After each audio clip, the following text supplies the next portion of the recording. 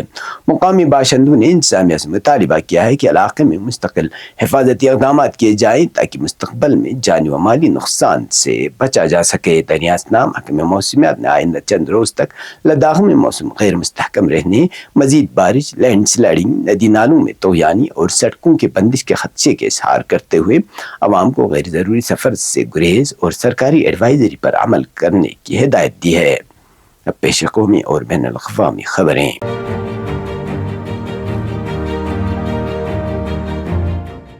جموں کشمیر کے سابق وزیر اعلیٰ اور پیپلز ڈیموکریٹک پارٹی کے صدر محبوبہ مفتی نے حکومت ہند کو پاکستان اور چین کے ساتھ مذاکرات شروع کرنے کا مشورہ دیا۔ انہوں نے یہ دعویٰ بھی کیا کہ چین نے لداخ میں وسیع رقبے پر قبضہ کر رکھا ہے۔ بدھ کو سری نگر میں صحافیوں کے ساتھ بات کرتے ہوئے محبوبہ مفتی نے کہا کہ جموں کشمیر جو بھارت اور پاکستان کے درمیان جنگ کا میدان بن چکا ہے، اسے دونوں ممالک کے درمیان امن کا پل بنایا جانا چاہیے۔ انہوں نے RSS کے جنرل سیکرٹری کے عوامی روابط اور ثقافتی تبادلوں سے متعلق بیان نیز بینکاک اور سری لنکا میں ہونے والی مبینہ ٹریک ٹو سفارتکاری کا بھی خیر مقدم کیا۔ محبوبہ مفتی نے کہا کہ میرا خیال ہے کہ دنیا کا نظام بدل رہا ہے۔ جموں کشمیر میں بہت سے تجربات کیے گئے جن میں 2019 کا خطرناک تجربہ بھی شامل ہے، لیکن حالات نہیں بدلے۔ اب چھاپے معمول بن چکے ہیں، روزانہ لوگوں پر PSA اور UPA عائد کیا جا رہا ہے اور گھروں کو مسمار کیا جا رہا ہے۔ انہوں نے مزید کہا کہ ایران اور امریکہ 1 سال تک کشیدگی اور لڑائی کے باوجود آخرکار مذاکرات کی میز پر آئے، کیونکہ ایران نے امریکہ کو بات چیت پر مجبور کر دیا۔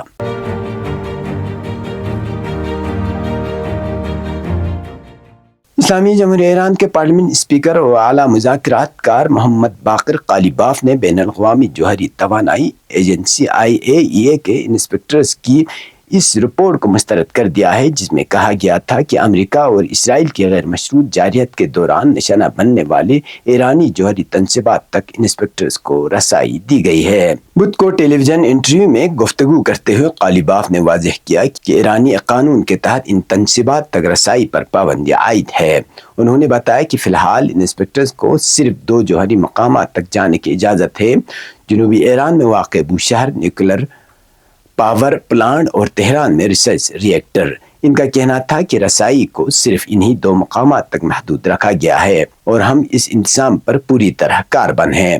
انہوں نے مزید بتایا کہ نشانہ بننے والے تنصیبات تک رسائی سے متعلق امور متعلقہ قانون سازی اور ایران کی سپریم نیشنل سیکورٹی کونسل کے فیصلوں کے تحت طے پائے ہیں اور اسلامی جمہوریہ کا اس سلسلے میں طرز عمل انہی فیصلوں کے مطابق ہے۔ قالیباف نے امریکہ کے ساتھ جاری مذاکرات کا ذکر کرتے ہوئے کہا کہ یہ عمل صرف ان 14 شقوں تک محدود ہے جو حال ہی میں دونوں فریقین کے درمیان غیر مشروط امریکی اسرائیلی جارحیت کے نتیجے میں پیدا ہونے والے چکر کو ختم کرنے کے غرض سے طے پانے والے مفاہمت کی یادداشت میں شامل ہیں۔ انہوں نے زور دے کر کہا کہ امریکہ ان 14 شقوں کے علاوہ ایک بھی شق شامل نہیں کر سکتا۔ انہوں نے یہ بھی کہا کہ واشنگٹن پہلے یہ موقف رکھتا تھا کہ وہ ایران سے تعلق رکھنے والے رقوم جاری نہیں کرے گا، تاہم ایرانی حکام کے قطر کے دورے اور دوحہ کی ثالثی کوششوں کے بعد امریکہ نے $6 بلین کے ایرانی اثاثے جاری کرنے اور مزید $6 بلین کی اضافی رقم کی رہائی پر اتفاق کیا۔ انہوں نے بتایا کہ زیورخ میں مفاہمت کی یادداشت پر عمل درآمد سے متعلق پہلے دور کے مذاکرات نے ایرانی اثاثوں کے غیر منجمد کرنے کے عمل کو تیز کیا اور اسلامی جمہوریہ کی تیل اور پیٹرو کیمیکل فروغ پر عائد پابندیوں کی معطلی کے باعث بنے۔ مذاکرات کے معاملے پر رہبر انقلاب آیت اللہ العظمہ سید مجتبی خامنائی کے پیغام کا حوالہ دیتے ہوئے قالیباف نے نوٹ کیا کہ آیت اللہ خامنائی نے مفاہمت کی یادداشت میں درج شرائط کی تکمیل پر زور دیا ہے۔ انہوں نے کہا کہ اگر وہ شرائط پوری نہ ہوتی تو ہم جنگ کرتے اور زور دے کر کہا کہ میں جنگ لڑنے اور سفارتکاری جاری رکھنے دونوں کے لیے تیار ہوں۔ یہ تب تک کی خبریں، اس کے ساتھ مجھے اور میرے ساتھیوں کو دیجیے اجازت۔ اللہ حافظ۔